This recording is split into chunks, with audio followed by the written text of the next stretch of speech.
É isso aí, sente-se à mesa. Tá começando mais um Proposições, meu povo. Esse de número 25. Você já viu aí, mas eu vou fingir que você não viu, vou fazer suspense. Tá aqui comigo. Esse homem, o apóstolo de Santo André. Esse homem conhecido como André Sola. Uma salva de palmas, produção. A galera vai... Eu nem avisei aqui na igreja que você ia gravar, porque senão você sabe o que ia acontecer, né? Isso aqui ia virar uma bagunça, um furdúncio. Será? Eu acho. Então, Sola, ó, eu imagino que pelo menos 99% das pessoas, só o que foi perdido ainda não foi achado, não sabe quem você é. Mas vai que algum cara não é de Santo André, sei lá, de um canto desse país, tá ligando aqui por acaso e viu você. Se apresenta um pouquinho aí, fala aí. A gente fala brincando, mas privilégio ter você aqui. Bom. Tava ensaiando esse momento e falei, é agora. André Sola, senhoras e senhores. Da hora. Legal. Boa noite, meu nome é André, né? Como já foi dito. Ele me chama de André Sola, né? Tenho 42 anos. Tô locado na Doca 12. Do nosso Daniel Coelho e de toda a nossa comunidade, né? Porque é nossa comunidade, de todo né? mundo, de todo De mundo. todo mundo, é na geral. E aí, quem mais? Quem mais? Fala de você. Sou farmacêutico. Formação. Sou farmacêutico por formação, graduado. Tenho algumas especializações, pós-graduações. Trabalho hoje no SUS, numa atenção primária, que é tipo a unidade básica, né? O postinho, o vulgo postinho de saúde. Aham. Além dessa questão profissional, comecei a loucura, talvez, do curso de teologia, né? Essa daí eu fiquei feliz, velho. A novidade, né? Era um desejo que eu já tinha anos de fazer e dei início tem um mês lá na FLAM. E bora, né? Eu fiquei feliz que é bem na FLAM, um lugar que tá no nosso coração, né? E é legal que eu tinha um professor muitos anos atrás, num curso desses de missões que a gente vai fazendo aos tempos, né? Que ele se apresentava e falava que isso basta. Então eu sou o André e isso basta, tá tudo certo. É isso aí. Cara, Sola, a gente vai conversar um pouco sobre... Todo programa tem um tema, né? E quando eu pensei, junto com os amigos, inclusive você já esteve aqui com a gente em algumas gravações, Sim. participando, assistindo. Grulha, né? Que você veio? Não, eu tava do Rafa, Exposito. Exposito, né? Não é Expósito. Não, é Expósito. É Expósito ou Exposito? É Expósito. As pessoas falam errado, falam Exposito. Então mas tá é bom. Expósito. Então você sabe mais ou menos a dinâmica, o que a gente pretende aqui. É uma conversa que surge a partir de alguns temas e que tem a ver com a vida cristã normal, né? Sim. Eu te conheci e uma bênção caminhar com você. E aí a gente fala brincando, né? Que você é um cara conhecido, mas Deus te deu essa graça mesmo de andar por Santo André. Não só Santo André, mas o ABC todo, até um pouco da Zona Leste ali onde você mora. Sim. Que lá é São Paulo, né? É São Paulo, mas é bem na divisa mesmo com Santo André. Divisa. Você é um cara conhecido porque Deus te deu essa graça pastoral, uma caminhada. Mas quando eu pensei em você, poderia falar de alguns termos teológicos, poderia falar de música, poderia falar de cuidado lá, que você tem falado muito, poderia falar do sistema de saúde pública. Ok. Mas eu falei assim, não, eu quero conversar sobre uma espiritualidade do cotidiano, mas essencialmente sobre a representatividade espiritual e a saúde de se congregar, a importância de se congregar. Então, você tem uma história que você vai contar, mas eu estava pensando em você hoje à tarde, estava lembrando de algumas pessoas, porque muito tem se falado do por que não congregar, né? Sim. Parece que é uma bandeira bacana, né? Desigrejados. Porque eu não vou mais na igreja, porque o pastor fez isso, porque e não estamos aqui. E parece um tom até saudável, né? Mas parece uma coisa assim. Aí o outro fala, eu também não vou mais. Aí fica essa discussão de quem não vai, por que não vai. E pouca gente consegue dizer assim, os reais motivos espirituais de se fazer parte de uma congregação local. Então fala um pouco da sua história, sua casa, imagino que seus pais já convertidos, onde é que você nasceu nessa ideia com quantos anos você percebeu o evangelho, Ok. a importância da sua infância na igreja local, para a Aham. gente ir avançando junto. Tá. Como você mesmo colocou, né? Eu moro em São Paulo, então na casa onde eu moro hoje foi praticamente onde eu nasci, né? Ali no Jardim Elba, próximo da região de Sapopemba, né? Mas bem na divisa de Santo André. E, cara, a minha história com o evangelho, ou com a igreja, ou com a fé, né? Ele se dá pelo meu irmão, na verdade. Meu irmão mais velho, uma diferença de 9 anos, o Rogério, Marco Rogério Sola. Ele, com 12, 13 anos, começa a vir aqui na PIB de Santo André, na primeira de Santo André. No auge. E assim, e se batiza. Tipo, ele se batiza nessa idade de 12, 13 anos. Então, o meu irmão, na verdade, foi o primeiro evangelista da família. Sério? Isso você nunca Eu tinha ouvido isso. nunca compartilhei, mas assim, ele vem... Na verdade, o Rogério ele tem muitas questões na minha vida de início. Da música, por exemplo, no serviço da igreja, na liderança. Meu irmão praticamente é uma referência minha até de trabalho mesmo, profissional. Que legal, velho. Um tem- irmão mais velho na sua plenitude. Exatamente. Nós somos em 3, a Márcia, minha irmã mais velha de todas, que ela vem aqui com a gente Sim, até, né? sim. Congrega aí com a sobrinha. gente, com a Sofia. E vem o Rogério, que é o segundo, e eu como terceiro, né? Sou o caçulinha. Você é igual eu, sou caçula também. Caçula aí. É de caçula pra caçula, então. Tô dando certo os caçulas. Graças a Deus. E aí, ele tem esse processo, se converte. E aí o que acontece? A Igreja Batista, nessa época, ela tem um contexto de ter igrejas menores, né, como se fossem pequenos grupos, e depois de um tempo que o pequeno grupo consegue andar sozinho, ela mesma emancipa, né? A igreja mãe, Um estilo de plantação. exatamente, planta e libera depois. Tá. E abençoa e tá tudo certo. E aí, o que acontece? Abre-se a Igreja Batista no Jardim Elba. A PIB do Jardim Elba. Primeira Igreja Batista no Jardim Elba. 2 ruas para baixo de casa. E meu irmão vem nessa configuração. Batizado da primeira de Santo André, vem na primeira do Jardim Elba e começa aquele trabalho. Nisso, minha mãe, já na sequência, vai junto com ele. E depois de alguns anos, minha mãe me leva desde pequeno, 6, 7, 8 anos. Então, a minha infância, minha adolescência, minha juventude foi dentro de uma comunidade de fé. Dentro de uma igreja batista, que foi minha primeira igreja. E já com 7 anos, eu já tinha esse senso de participar da comunidade. Seja... Normalmente, aqueles teatrinhos para criança, né? Jogral, comemoração do Dia dos Pais, das Mães, né? Dia do Pastor. Então, tem muito leque, né? Na minha infância voltado para isso, né? E eu começo a entender um pouco do que é servir. Estar em uma comunidade. Estar em meio a uma fé com irmãos que professam a mesma fé, né? Comungam a mesma fé. E isso, cara, foi me fortalecendo. Então... Vem essa fase da infantil, entro para adolescência. Na adolescência, me interesso por música. E aí a comunidade me dá essa questão da música. Claro. Como um olhar da arte, né? Acho importantíssimo, inclusive. Uma transmissão da palavra através da arte. E começam as aulinhas de violão. Acorde para lá, acorde para cá. O que acontece? Meu irmão me dá a minha primeira pedaleira. Virou guitarrista. E fui guitarrista. Minha mãe me dá uma guitarra. Meu irmão, a primeira pedaleira. Meu irmão já tocava bateria. Então, assim, já tinha um contato. Cara, eu via Milad 2, Oficina G3, Resgate lá no início, os primórdios.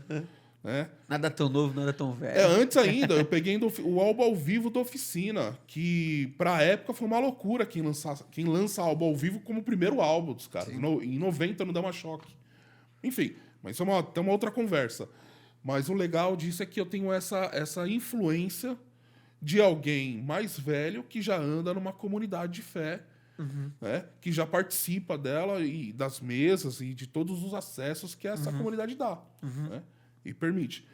Então, começo minha escalada com a música. Passo minha juventude, depois, nesse processo, vem meu pai. Né? Meu pai, ele acaba indo para a igreja e aí acaba reconhecendo a Jesus. Jesus o chama mesmo para caminhar com a gente. E vem minha irmã na sequência. Então, a nossa casa, ela é fruto, lógico, de um trabalhar de Deus, do Espírito Santo, de todo esse contexto, claro. Mas ele é o fruto de alguém que, com 12 anos, o menino, tomou uma posição de se batizar. Não, e o mais engraçado que você foi falando, eu não sabia mesmo, nunca tinha ouvido você contar essa história. Porque eu achava que sua família era uma família tradicional batista, seus pais casaram, os filhos nasceram na igreja. Mas não, foi teu irmão, Meu irmão. tomou a decisão, e aí vai cada um, pela história que você contou, Sim. foram decisões literalmente pessoais, né? Foi Pessoais. depois foi o outro, depois foi teu pai, depois foi tua irmã. E são decisões pessoais e chamados em tempos específicos. Porque meu irmão tem essa posição, depois minha mãe para acompanhar meu irmão, depois eu, porque eu acompanho minha mãe, era o mais novo. Meu pai, por várias questões que ele não participava, mas ele era um simpatizante, né? Minha casa, nos anos 90, assim, nesse processo, ela era uma casa aberta. Não que hoje não seja, mas tinha se frequentavam as pessoas, né? Acabava o culto, as pessoas subiam para casa Pertinho. do lado. Minha mãe fazia feijoada para um exército. Cara, subia a gente lá, vamos com a feijoada da Dona Irma, feijoada da Dona Irma. Não é interessante, desculpa te cortar, mas não é interessante que na década de 90 teve um despertamento comunitário? Muito Não grande. era uma questão teológica, as pessoas não estavam fazendo dissertações sobre isso, mas era uma coisa vivencial, né, cara? Vivencial. As casas abertas, o povo comendo, os filhos um dormindo na casa do outro, era uma Sim. coisa meio normal, né? Na minha adolescência, eu vivi muito esse processo. Por isso que a gente tem as fases. No início, era aquela comunidade pequena que todo mundo tinha que se ajudar, nos anos 90. Depois, em 2000, nessa mesma comunidade, ela se constrói no sentido de aumentar a quantidade de pessoas, aumentar o tamanho do espaço, o prédio. E, cara, um senso comunitário muito grande. Por várias vezes, a comunidade ia lá para pintar, para carregar bloco, para carregar massa, para subir telhado, para fazer buraco. Quantos lava-rápidos, quantas ações nós fazíamos para que aquelas Juntar pessoas grana. pudessem ou levantar uma parede, ou até mesmo para acampamento. Ixi, Você não tem condição de ir? vender trufa, Trufa, doce brigadeiro, meu, lava rápido era o top. top. Então, só nessa fase da adolescência, e aí eu sou um pouquinho mais velho dos adolescentes, né? Minha geração, quando eu tinha 18, os adolescentes ali tinham 13, né? E depois você vai entender um pouco essa conexão. Nós vivíamos juntos, e todo mundo começando na música, e o Henrique, que está hoje com a gente, o Henrique é fruto dessa relação. Sim. Eu com 13 anos, o Henrique com 7, 8 anos. E ali nós começamos na música junto. Várias vezes a gente veio o Henrique, toca contrabaixo. Ele queria... Ô, Henrique, você lembra dessa história aí, Henrique? O Henrique lembra dessa história. Quero tocar saxofone. Eu falei, você tem asma, cara. Você não vai aguentar soprar. Não tá aguentando nem Eu falei, suviar, a gente mano. precisa de um baixista aqui na comunidade. E aí se interessa e se tornou o baixista que é hoje. Espetacular. Mais espetacular do que a música era essa relação de sexta-feira à tarde. Todos adolescentes da comunidade, todos, e a gente tá falando de uns 30 adolescentes, subia para casa da mãe do Henrique, que era uma casa mais avantajada de espaço, ela já separava um andar só pra gente. Os meninos lá embaixo, as meninas no andar lá de cima, ela no andar do meio, com a família, e ela abria essa casa e a gente entrava sexta-feira e saía domingo à tarde, para descer para a igreja, para ensaiar, tocar no louvor, comer pastel na feira, EBD, culto. Então, nosso senso comunitário se dava aí. De sexta-feira. A gente aguardava sexta-feira ansiosamente para ver os nossos irmãos e para estar junto com eles. Sim. E ter esse rolê de subir, né? Vamos para Dodó, vamos para casa do Henrique. Aniversário, festa, e subir aquele monte de gente com guitarra. E ela tá assistindo aí, viu? Porque ela não Tá. perde um, viu? Dodó, um beijo. Te amo, Ela viu? não perde um. Eu tenho ótimas lembranças desse tempo. É o que formou a gente. Esse senso comum, né? É senso comum. Eu, Leandro Veiga, Henrique, o Fábio do Diferença, que veio tocar com o Henrique, e tantos outros passaram por esse processo, estão hoje. De repente, um em cada local, ou o Henrique com a gente, ou o Leandro com a gente hoje, mas é tudo fruto desse trabalho. Mas o pessoal da DOCA pediu para eu fazer uma pergunta. Quem trouxe o Leandro para essa igreja? Ó, Foi o Douglas ou foi o Sola? eu acho que a gente pode abrir uma caixinha de votação depois no Instagram e fazer um O que recorte. vocês acham? Arrasta pra cima. Arrasta pra cima, gente. Quem vocês acham? Douglas ou o André, o Sola? Eu acho que foi o Sola. Você acha que foi o Sola? Eu acho que foi o... E você? Cara, eu acho que foi o Sola, mas quem plantou a semente foi o Douglas. Pronto. Um planta, o outro rega. Tá que nem Paulo. Mas assim, deixa eu cavar nisso. Não era nem o tema essencial. Mas tá ali, tá ali. Porque eu sou um pouquinho mais novo que você. Então, quando eu também sou o mais novo de casa, então quando eu nasci já era na dinâmica do fluxo da igreja, né? Ok. E na comunidade. Então, às vezes as pessoas vêm aqui na DOCA e acham que a gente está meio que, às vezes até criando. Não tem nada criado aqui, velho. Nada. Então, tipo assim, claro, a gente tem o nosso jeito, Sim, graças o a Deus nosso por DNA. isso, o nosso DNA. Mas o DNA dessa comunidade, ela se dá a partir das vagas lembranças que eu tenho da minha infância, onde o almoço, por exemplo, o almoço aqui no começo, e a gente tentou reproduzir isso, cada um traz o seu, mas nunca dá certo. Porque um dia só tem frango, outro dia só tem arroz, outro dia só Só tem... farofa e vai embora, né? Aí o Gui, não, vamos organizar isso. E hoje, graças a Deus, dá certo, mas tem um almoço. Sim. Mas como que era na comunidade? Aquele lance de... Era uma chácara, a igreja comprou um campo, literalmente, construiu na unha. Então, eu era pequeno, então eu tenho pouca memória, mas eu tenho.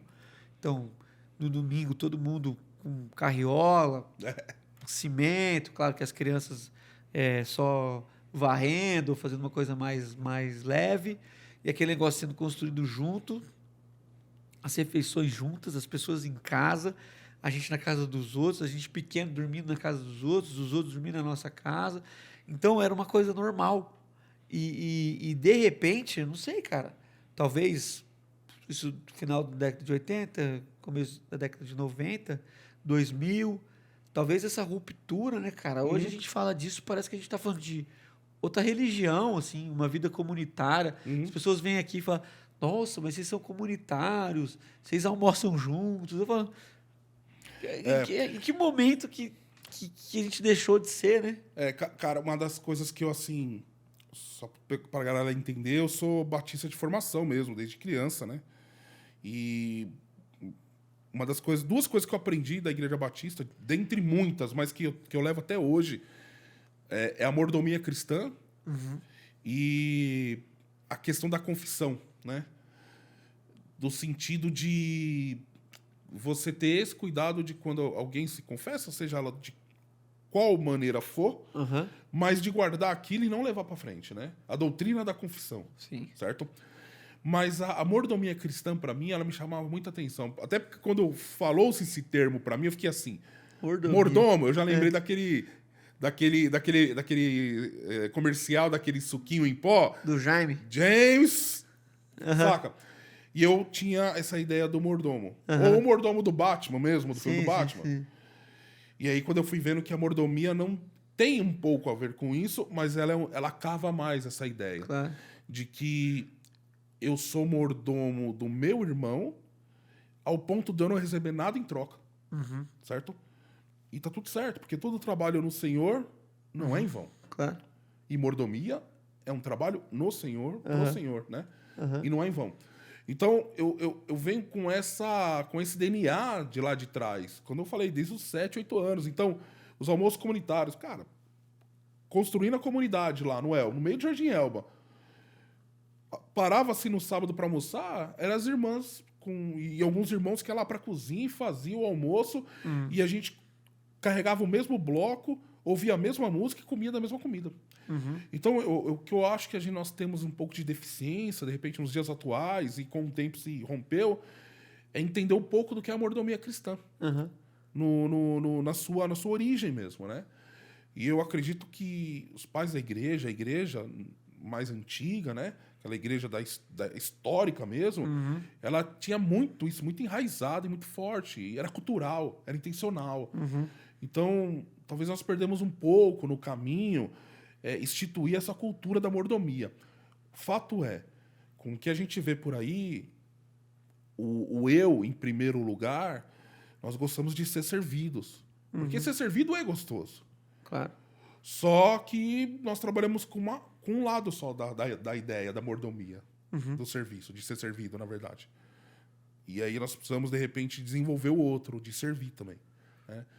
Então, acho que esse DNA, essa construção de você pegar do zero, igual você falou, lá, pô, construiu, comprou um campo, fez os buracos, as escavações, levantou e tal, e carregou Junto, né? junto, e era oferta, e era tempo, era talento. Ah, quantos pedreiros que a gente tinha lá na comunidade que trabalhou, Ofertavam o seu ofertaram trabalho. o seu serviço. Aham.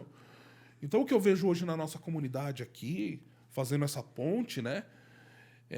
E que me deixa muito apaixonado pelo lugar onde eu tô, pelo lugar que eu congrego, é essa memória afetiva Claro. do evangelho para mim de 7, 8, 10, 12 anos que eu vi nascer, né? Quando eu vi nascer lá nessa comunidade.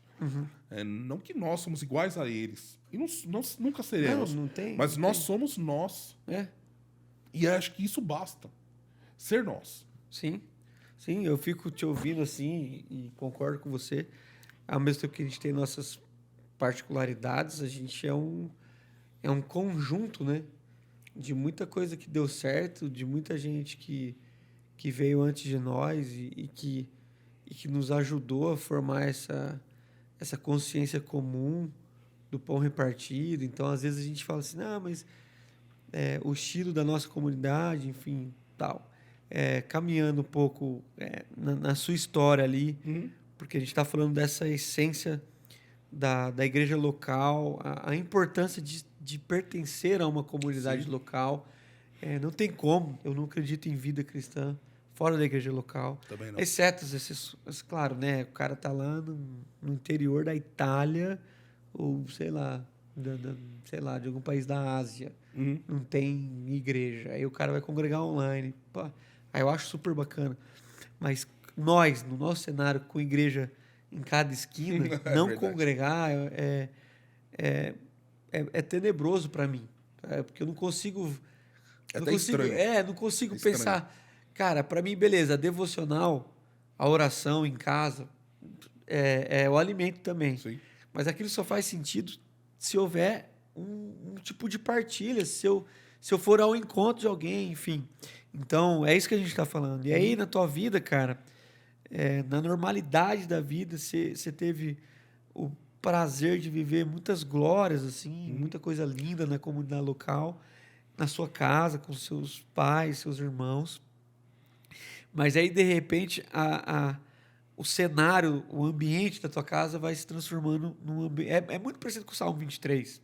Sim, exatamente. Entendeu? verdade. Você tava lá, água fresca, pasto verdejante. Verdejante. Aí, de repente, começa a ver uma sombra ali, sombra de morte, literalmente. Verdade. Conta um pouco pra gente como que foi esse drama, né, da doença do seu pai, mas aplicando o quão pior seria se não houvesse uma comunidade amparando vocês e a sua mãe. O meu Conta o pai... que aconteceu, né? É claro. Meu pai, André também, né? Eu sou o André Sola Neto, ele é o André Sola Filho, né?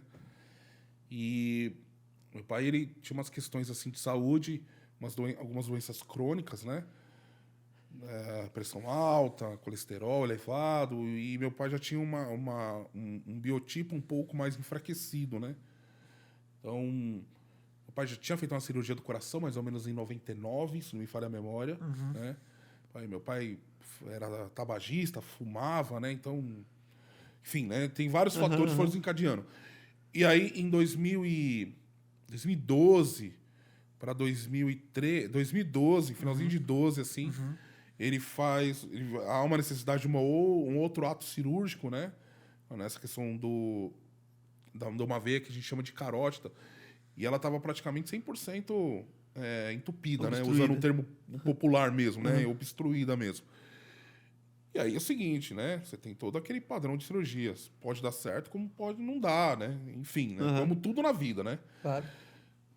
E meu pai foi para a cirurgia, né? Optamos, entendemos, ele optou, foi. E aí, bom, aconteceu. Ele teve 4 AVCs na saída da cirurgia para UTI. Então, ele teve 4, assim, um caminho, sei lá, de menos de 10 metros, 15 metros. Teve 4 AVCs. Dali, ele não voltou mais. E aí, meu pai ficou num estado mais vegetativo, né? Então, meu pai tinha espasmos. Meu pai não tinha nem a comunicação. né? A gente não conseguia nem ter a comunicação do faz um joinha, dá uma piscadinha se tá com dor. Não tinha essa comunicação. Meu pai, você tocava nele, é como se estivesse tocando na parede, né?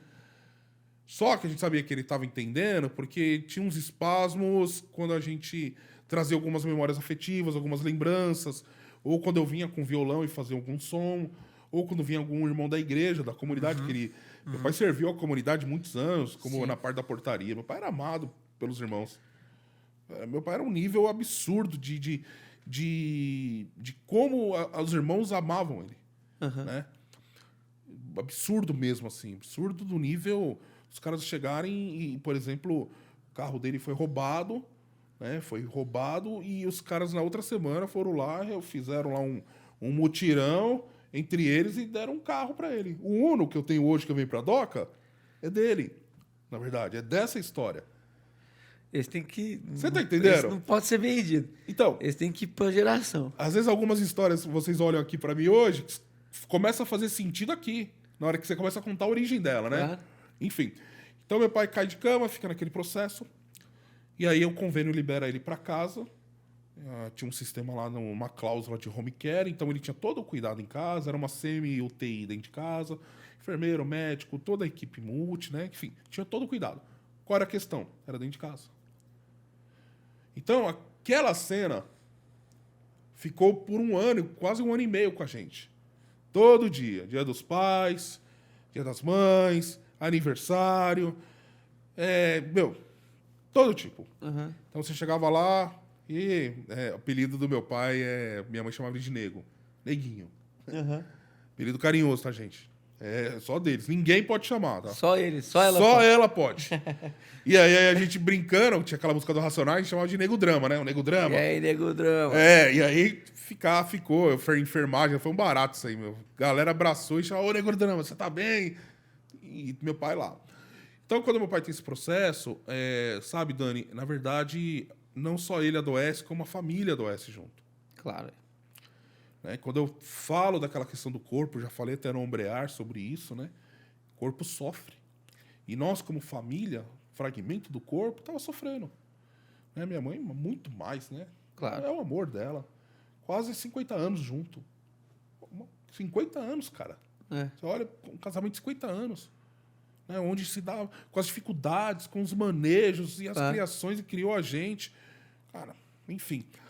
E aí a gente começa esse processo. E a comunidade, ela tem um olhar para meu pai, mas ela tem um olhar para minha mãe. Porque tá uma situação ali, mas tem uma situação aqui também acontecendo. Tem esse cuidado com ela. Então vem as irmãs, faz um devocional com ela no domingo, faz uma leitura. Minha mãe também serve muito a comunidade. Minha mãe trabalha na cantina, servia a Santa Ceia, fazia comida pra galera. Então, assim... Eu tive lá no aniversário da igreja, foto do seu pai até hoje, lá o pessoal lembrando dele. E lembrando dele. E cara, eu vou contar até uma situação, assim, depois de quando ele faleceu, que foi impactante, assim, pra gente. Parecia o próprio Jesus mesmo, né? Eu acho que era o próprio Jesus, sabe, Dani? Enfim, e aí a gente ficou nesse processo de 2013 até o mês 4 de 2014. Né? Nessa época eu trabalhava para a igreja, eu era funcionário da igreja, eu era líder do Ministério de Louvor, né, da música, então eu conseguia ainda ter alguns manejos, algumas questões que eu conseguia contribuir, né? Mas a comunidade foi muito importante nesse processo como família para nós, né? Porque como para o meu pai... Eles iam visitar, mas a gente que estava ali nesse meio campo necessitava também do apoio. E eles, cara, principalmente a Dona Dulce, a Cidinha Gali, que são amigas da minha mãe, assim, ó, de carne e unha, de carregar. Cara, o irmão José Silveira, que não está mais com a gente hoje, mas era um pastorzaço mesmo, assim, de... tá próximo, de entender, fazer capelania cristã. Então, era o cara que estava ali nesse na movimento. lida mesmo. O cara estava ali na frente. Anos servindo a comunidade. Anos, cara. Anos. Um exemplo. E ele tinha uma frase célebre, que eu carrego até hoje. Ministério se começa pela vassoura. Ou seja... Quer servir, serve. Ministério começa pelo serviço. E aí, toda vez que eu via alguém varrendo, eu lembrava dele. Eu falei, o Zé Silveira falava isso. Ministério começa pela vassoura. Ministério começa pelo banheiro. Ministério começa pela limpeza. Ministério começa pela organização. Pelo mutirão. Pela pintura. Por essas bases. Sim. Então, a comunidade fortificou muito a gente nesse processo. Então, dava força pra gente e a gente conseguia caminhar nesse auxílio à situação que ele estava vivendo naquele momento, né? Então foi muito importante pra gente. A gente tem um carinho muito grande por isso, né? Tem alguns irmãos assim que a gente olha, dá até aquela vontade de chorar, dá lembrança, mas o chorar pelo carinho. A chorar de presença, alegria. né? O lugar que o cara ocupou no teu coração. Demais, demais. A conexão, o acolhimento, o tempo, o tesouro, o talento, tudo que ele ofertou ali pra gente. Eu fico falando isso assim, só é batendo, chovendo molhado, né?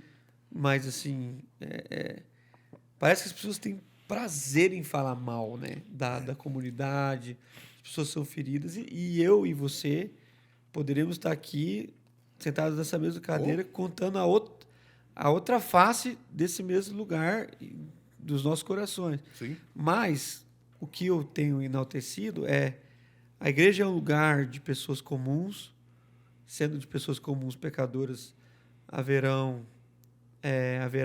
traições, haverá maldade, entendeu? Por outro lado, velho, haverá esse tipo de coisa, de tipo de uma doença, de uma assistência. Teu pai não ficou doente 2 semanas, não é aquela coisa assim, fogo de palha, vamos ali visitar o irmão, não. Mais de 1 ano, uma comunidade suportando você, suportando sua mãe, seus irmãos, e muita coisa que certeza que nem sua mãe, nem vocês sabem que alguém fez mais do que o carro, outras ofertas, outros tipos de lavar um banheiro lá, lavar uma louça quando chegava e demonstrando isso que você falou anteriormente, de fazer parte da vida de vocês. Fazer parte. E quando teu pai, então, veio a falecer, a igreja também ali, então você vê sua mãe até hoje, assim, agarrada, né, fiel aos irmãos ali. Quando meu pai entra em óbito, meu pai entra em óbito do dia 21 de abril para o dia 22. A gente está saindo de um feriado prolongado, né? E a minha recordação, nesse período, eu iria para Alfenas pregar. Eu iria fazer um congresso de 4 dias seguidos, né?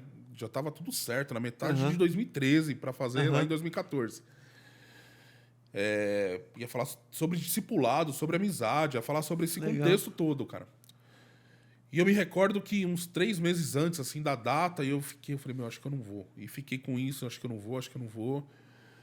Né? Acabei ligando pros irmãos, falei assim, olha, tô com uma questão aqui e tal, né? Eu acho que nesse momento eu não consigo suprir, porque eu preciso dar um suporte aqui, né? Afinal de contas, é eu e ela, né? Se acontece qualquer coisa, eu sou a primeira pessoa, né? E batata, meu. Batata. Foi assim algo absurdo. No dia 21 ele já teve a primeira parada, né, lá, e o médico era próximo, ele veio, remanejou, fez todo o processo, reverteu. Isso umas 9 horas da noite. E aí quando foi 11h30 do dia 21 para o 22, aí ele vai, né? Ele se vai, Jesus o chama, né? E, cara, ali eu só tinha uma questão na cabeça. Eu preciso ser forte. Né? Porque se eu esmorecer aqui, eu já tenho minha mãe que está esmorecida. Né? E aí você começa, liga para um, liga para outro, liguei pro Henrique. Aliás, liguei pro Leandro. Leandro, eu lembro dessa história, o Leandro foi. Liguei pro Leandro, o Leandro veio na hora. Aí o Leandro liga pro Henrique, liga para um e a galera começa a chegar. E eu falei assim, pelo amor de Deus, vocês ficam aqui dando suporte, que eu preciso resolver algumas demandas, cara, de serviço funerário e tal. E a coisa vai desenrolando para isso, né? E no outro dia, velório, né? Velório. Daniel, tirando do Zé Silveira, que foi o mais recente que a gente participou, o do meu pai, eu vou falar pra você, tinha muita gente. Mas tinha muita gente. E não era muita gente num período todo. Era em todos os períodos. Sai e entra. Sai e entra. E o velório acontecendo, o velório foi das 7 às 16, né? A gente optou por não virar à noite. Naquela época virava à noite. Virava à né? noite muito ainda, cansativo. não, e a gente já estava vindo. Agora, já, graças a Deus, não vira mais à noite. e a gente já vinha maçante, né, dessa situação, né? Minha mãe, principalmente, né? Mas olhando mais para ela, né? Claro.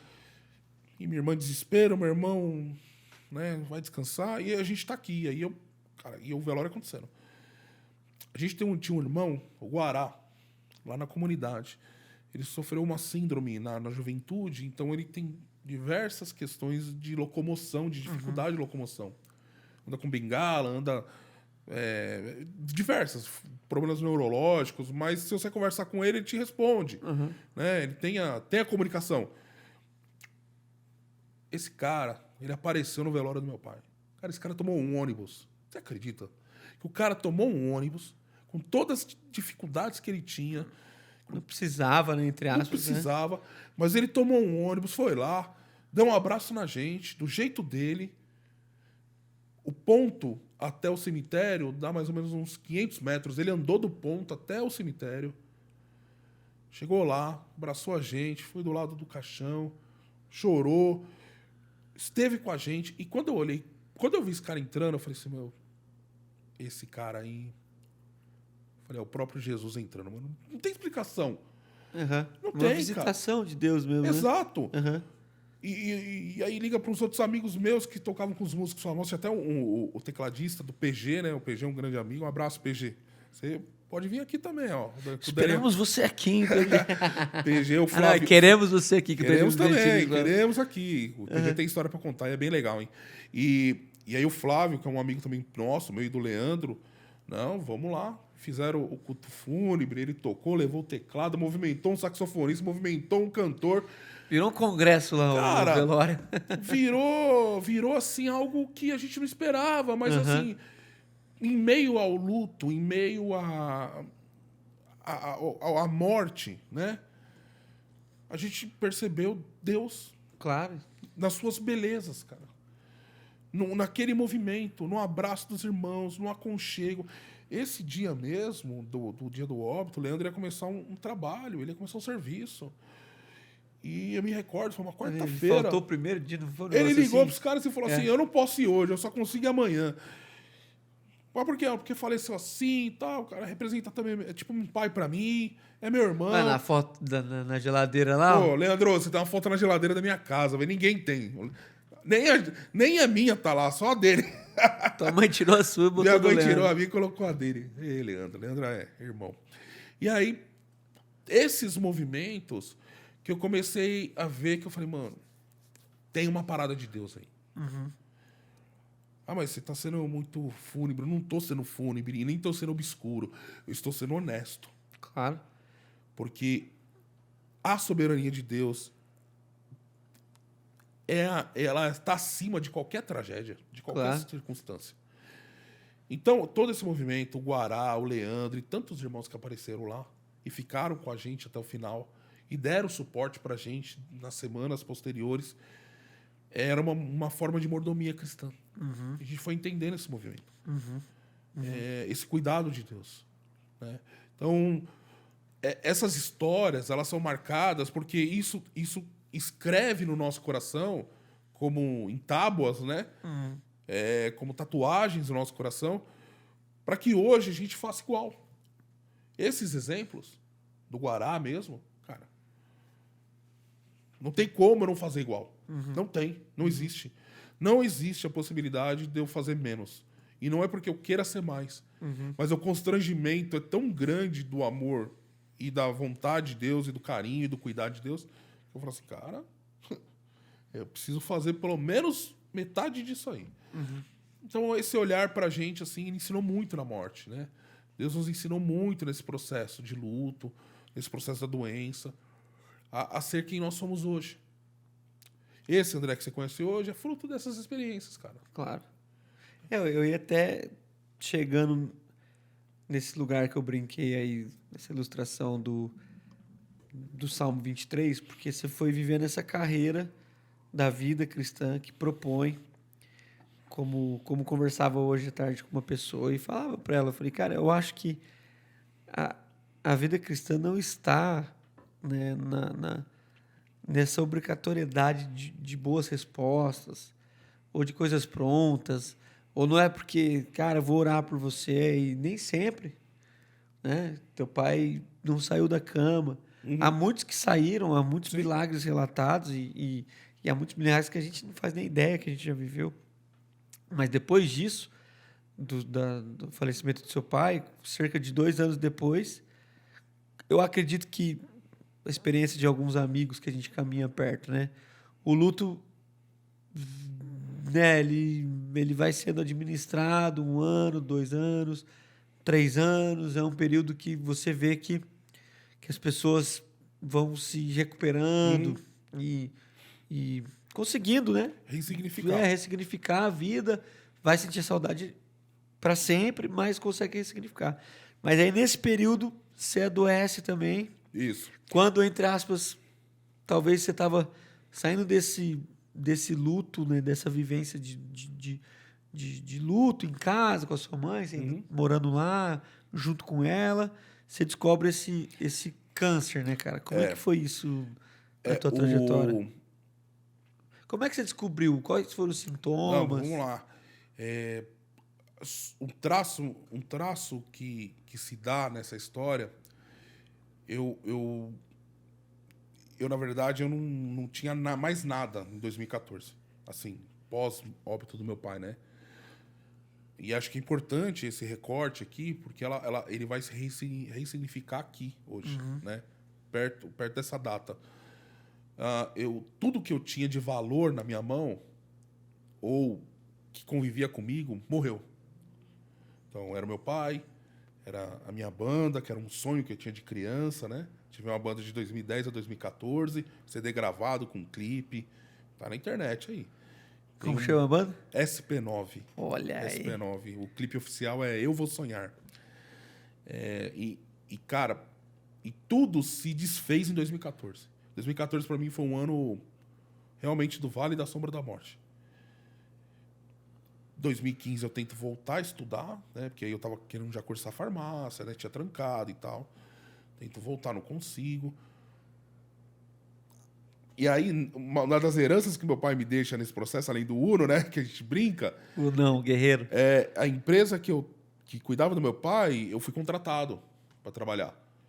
Então, era uma porta que se abriu para mim na área profissional, como técnico de farmácia. E aí eu começo a trabalhar para a empresa. Meu pai morreu, ainda continuo na empresa. Aí, em 2016, no comecinho, eu saio da empresa, né? A empresa entra num processo de falência e eu saio. E fiquei 2016 o ano inteiro desempregado. E batia numa porta e não dava nada, batia na outra e não dava nada. Nessa época eu já não estava mais aqui na Batista Web, eu estava lá na Intervidas com o JP, com o Grulha. Grulha, te amo, viu? Te amo. Queremos você aqui. Queremos você aqui de novo, parte 2. Falei com ele hoje, mandei um áudio para ele hoje. Legal. E aí, tô lá com eles e começa a se ressignificar algumas coisas em comunidade. Né? Até então eu já não tocava mais, não fazia mais nada, já tinha parado, entrava no movimento dos desigrejados, né? E começa a ressignificar. 2016. Cara, no final do ano, a Fundação da ABC, que é a empresa que eu trabalho hoje, né? Ela começa a contratar alguns profissionais e eu entro para trabalhar com os caras. 8 de dezembro de 2016. Os caras me ligaram dia 4 de dezembro. A vaga é isso, o salário é esse, o contrato é esse, tal. Você começa a tal data, você tem que vir aqui antes para fazer os trâmites e dia 8 você já inicia em tal lugar. Tá bom. Estava desempregado, queria trabalhar, Claro. oportunidade. Bora lá. Cheio de energia, queria voltar a estudar, então tinha algumas coisas que eu estava já modulando os meus sonhos, né? Remodulando e remodelando, né? Não só modulando, mas remodelando. E quando eu entro para a fundação, eu começo a trabalhar na minha área de novo, de técnico de farmácia, vou indo. E eu achava, olha que doido, né? Como que a nossa saúde mental e emocional ela é abalada por vezes. Eu, no meio de 2016, eu achava que eu não arrumava emprego pela obesidade. Né? Porque quando eu era mais novo, eu via algumas coisas. Você não arruma uma parceira porque você é obeso. Você não consegue um emprego por causa da obesidade. Olha lá, o cara não consegue jogar uma bola por causa da obesidade. Pode até ter sentido em algumas coisas. Claro, Pode claro. ter. Claro. Mas, todavia, isso ele foi refletindo depois para mim nos anos. E aí eu fui no Hospital Mário Covas, que é referência em cirurgia bariátrica, para poder falar assim, vou fazer a bariátrica. Né? Cara, eu fui pra bariátrica, tentei, fui um dos primeiros obesos, né, a ser chamados para isso. E aí lá, cara, é um trâmite, assim, demorado, porque você passa com médico, passa com psicólogo, passa com a Nutri, você vai passando com uma galera até chegar a possibilidade da cirurgia. E eu me recordo que esse processo foi se dando em 2016, vou para a Fundação do Trabalho, em março de 17, quase 6 meses depois que eu começo, eu passo no endocrinologista e ele me questionou. Ele falou assim, cara, você tem alguém da família que teve câncer? Eu falei, doutor, meu irmão, uns 10, 12 anos atrás, mas assim, ele, cara, foi na tireoide, tirou, tá tudo certo. Ele falou, então, eu preciso que você faça mais alguns exames. Tá bom. Exame de imagem, uma punção, né, que é tipo uma biópsia. E quando eu retorno com ele, ele fala assim, tem uma notícia para te dar. A bariátrica a gente vai parar, a gente não vai mexer. Só que eu vou te encaminhar para o cabeça e pescoço, porque eu encontrei 3 nódulos aqui e a biópsia deu como carcinoma papilífero. Então, é cirúrgico. Você vai ter que retirar a tireoide total. Fazer, né, total. Ele me encaminhou cabeça e pescoço. Cabeça e pescoço falou assim, os exames estão prontos. Nós vamos fazer... Explicou a cirurgia como vai ser. Deu 10 dias, me chamaram para cirurgia. E fui para cirurgia. Então, assim, em 15 dias de diagnóstico, eu já operei. Muito rápido. Muito rápido, porque eu já tinha tudo pronto. De exame, tudo. Eu já tinha passado cardiologista, já tinha passado tudo. Então, assim, eu estava pronto. Você estava fazendo tudo para bariátrica. Para bariátrica e aqui encaminhando para esse lado. Então, diagnóstico, vou para a mesa, retiro, faço toda a retirada, né? É uma cirurgia que não é tão complicada, né, a princípio, mas como se trata de câncer, e ainda mais maligno, aí começa a ficar um pouco mais complicado. Deu certo, a princípio.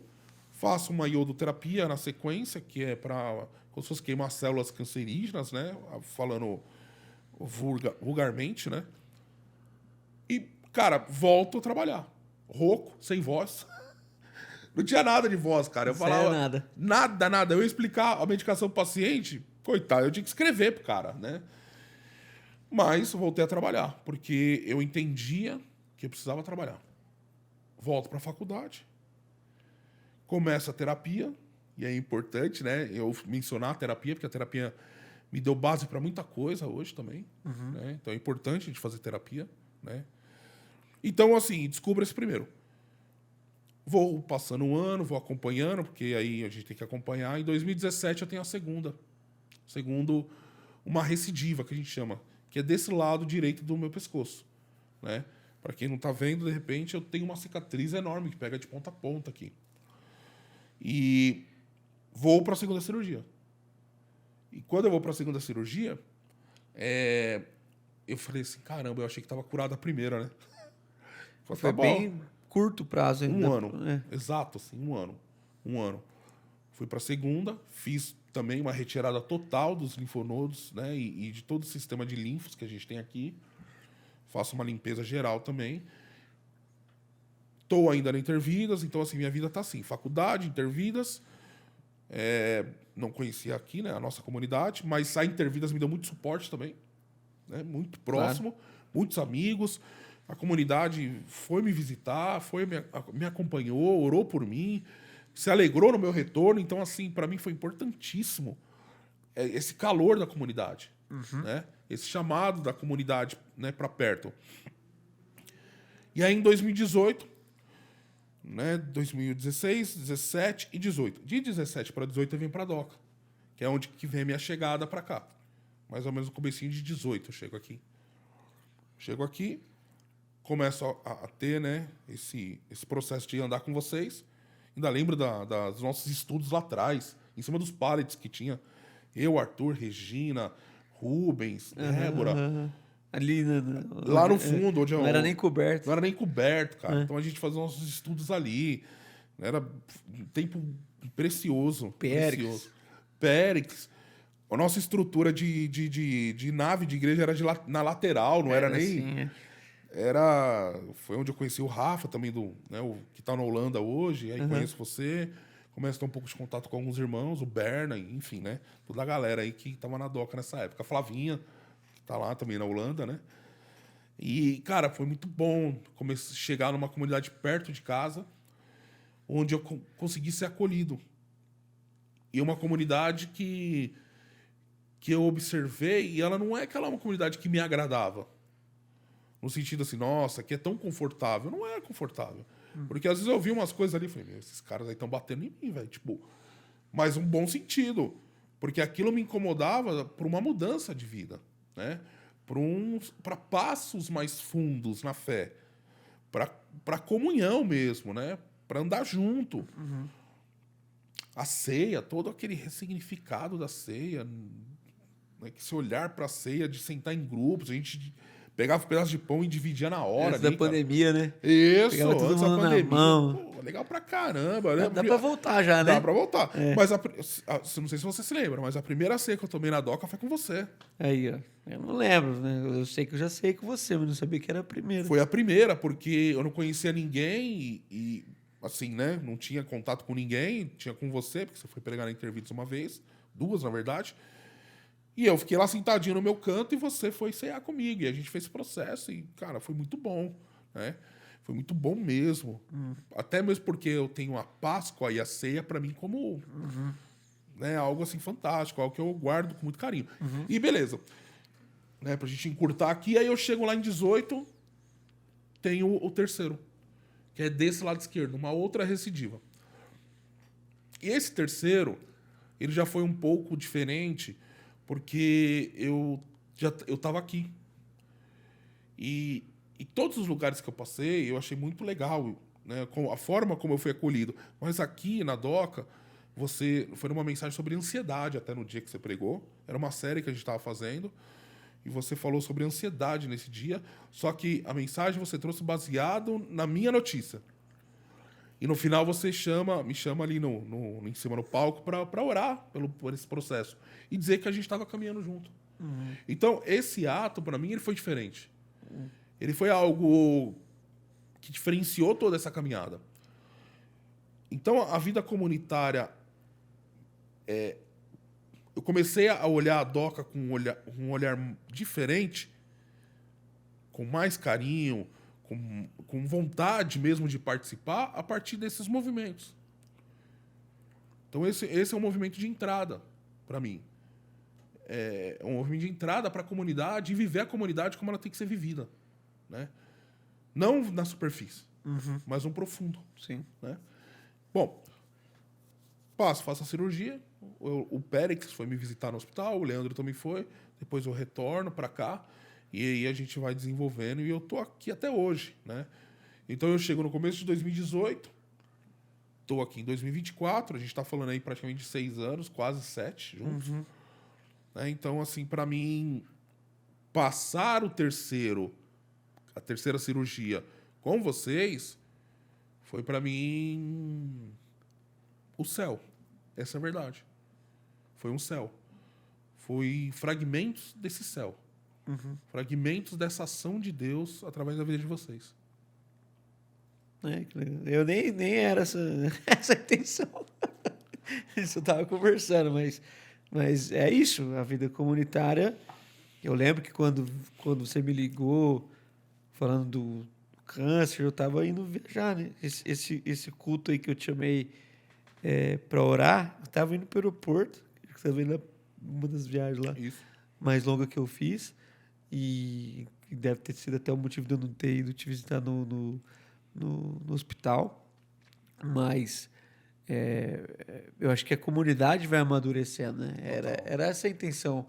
Não é a gente ficar enaltecendo a nós mesmos, nem qualquer outra comunidade no sentido de placa, mas no sentido de a vida... Eu acho que o teu testemunho, Sola, ele é extremamente importante, porque ele não é um testemunho de uma vitória iminente.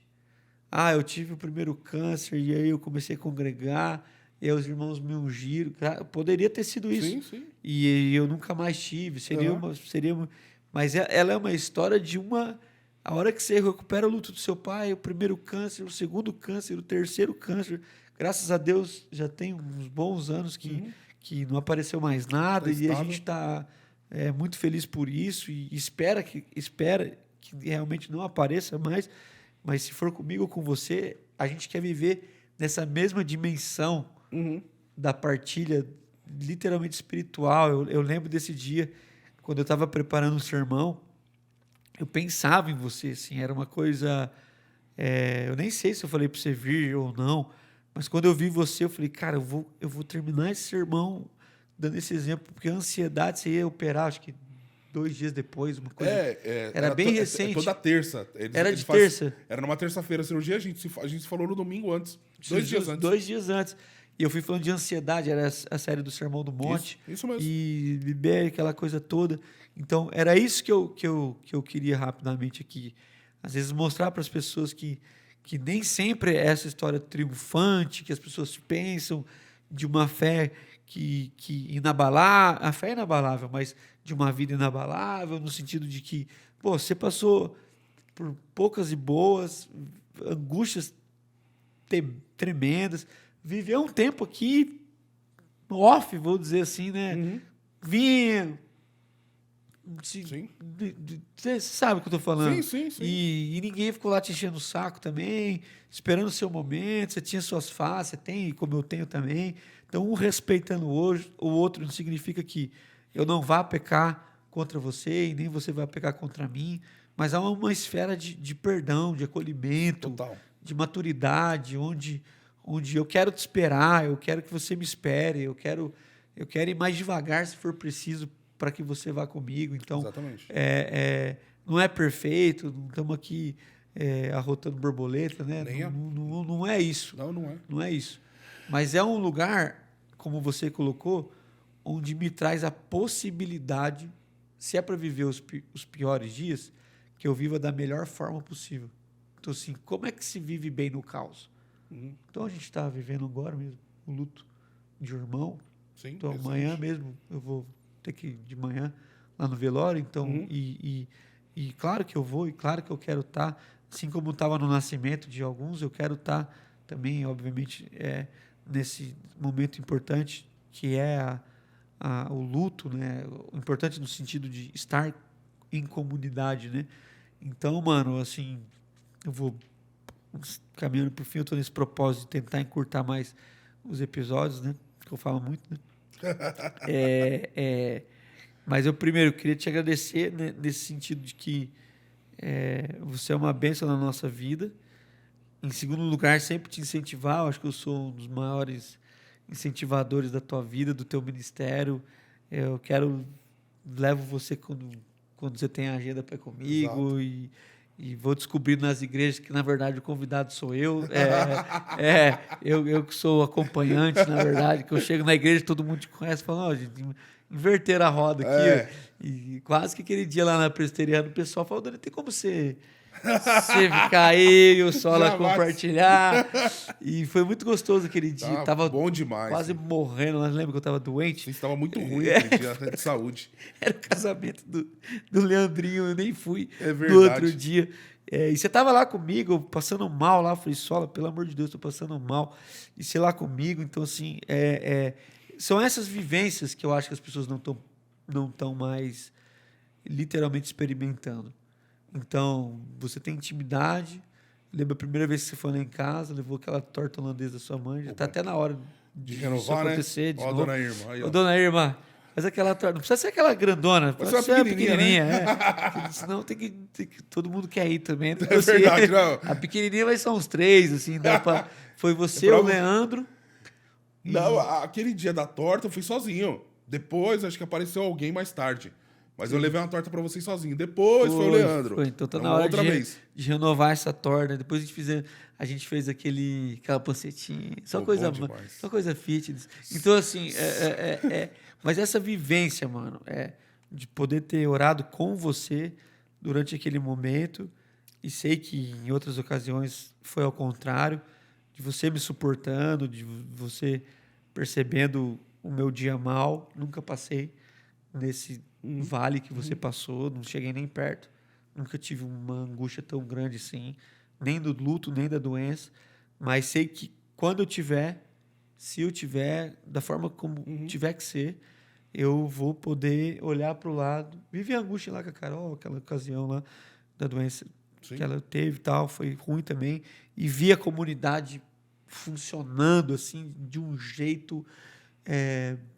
Cara, quando eu cheguei em casa, alguém tinha mandado uma diarista lá, minha casa limpa, com flores na mesa, bombom.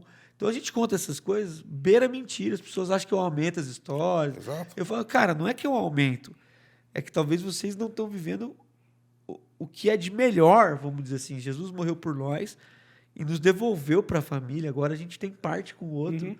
Então eu vou chorar, eu vou sorrir, eu vou partilhar. Às vezes eu vou me fechar, vou ser respeitado, eu vou respeitar, eu vou desrespeitar e vou ser desrespeitado. É a dinâmica de pessoas normais que estão tentando viver com base no Evangelho de Jesus, ressignificando as histórias. Então, assim, mano, obrigado pelo seu testemunho, que mais pessoas possam te ouvir, porque eu sei que há uma comunidade gigantesca padecendo por essa doença. Sim. São milhares e milhares de pessoas todos os dias recebendo esse diagnóstico.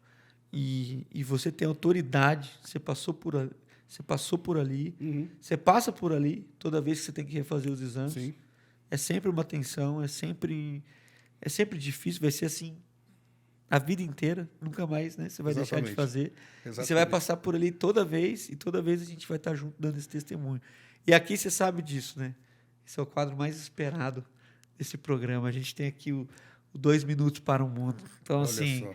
é aquela coisa que, se um dia, cara, as pessoas parassem para te ouvir, o mundo inteiro simultâneo, conectados aqui nesse canal hypado aqui do Proposições, qual seria a mensagem do seu coração? Antes de você falar, eu quero te agradecer. Canequinha eu vou te dar ali, esqueci de pegar, mas se é de casa, não tem importância, você pega mesmo. A gente quer agradecer. Não precisa pegar, não. Eu pego, o Reino está ajudando a gente aqui. Eu quero agradecer mais uma vez. O pessoal está achando que eu já estou em sociedade com o Bruno. Não, é uma sociedade desigual. Eu sou o maior prejuízo desse Crocobar. Porque, pelo amor de Deus, eu sou fã dessa...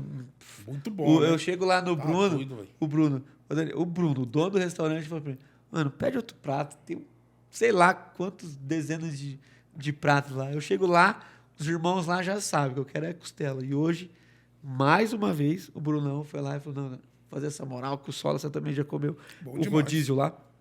Mandou para nós aqui, estouramos, achamos que ia sobrar, não foi nem... Carol não vai ver pedaço dessa... Você vai ter que levar a Carol lá, então. Não, mas a Carol já... Tô quase pagando por mês lá no Brunão. Então, Brunão, de novo, obrigado, irmão. Valeu, obrigado Brunão. a todo mundo aqui hoje. O Reino de ajudando a gente aqui, vou gravar com ele já.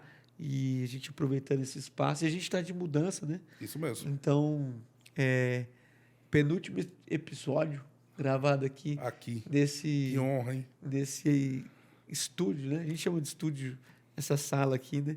Então, agradecer a todo mundo que está participando de tudo. E no outro episódio eu falei isso, estou em liberdade aqui, né? Se por acaso você está acompanhando a gente, vê sentido no que a gente está fazendo, dessa vez é a única vez aí que eu estou realmente precisando de uma força.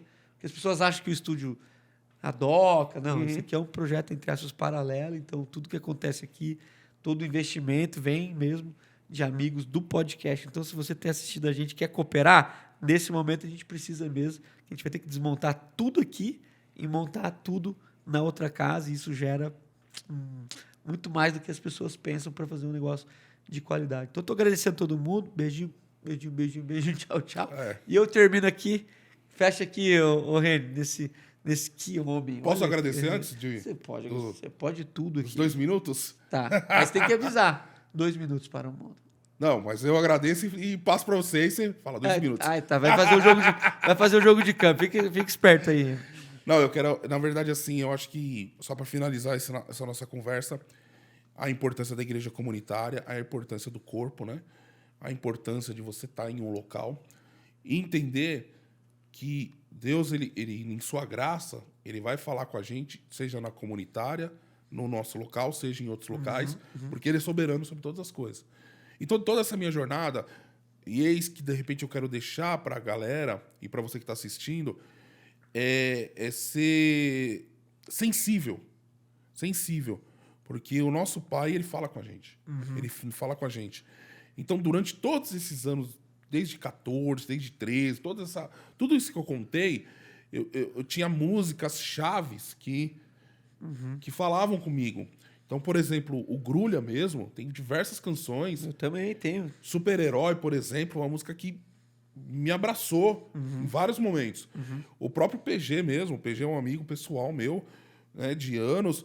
Quando ele tem uma música que chama Face a Face, e ele vai falar sobre os milagres, quero pegar na tua mão, quero andar contigo. Tem o próprio Autor da Vida, né? Que o nome dele é Cristo, dono de tudo isso. Depois vem com o Oficina G3, o Tempo, né? Os meus sonhos, o vento não pode levar, e nem a areia pode enterrar. Tem o Esteban Quiroga, que vai falar sobre a partida e o norte. Né? Forte. Então, assim, eu sempre tive envolvido com música, as músicas sempre me pegaram, né? Até Clube da Esquina mesmo. E se chamavam homens, e homens eram sonhos, e os sonhos não envelhecem. Então, é ser sensível. É ser sensível, porque Deus, ele fala como pai da gente. E usa os nossos irmãos para isso. E aí eu vou passar agora pro Daniel devolver para mim.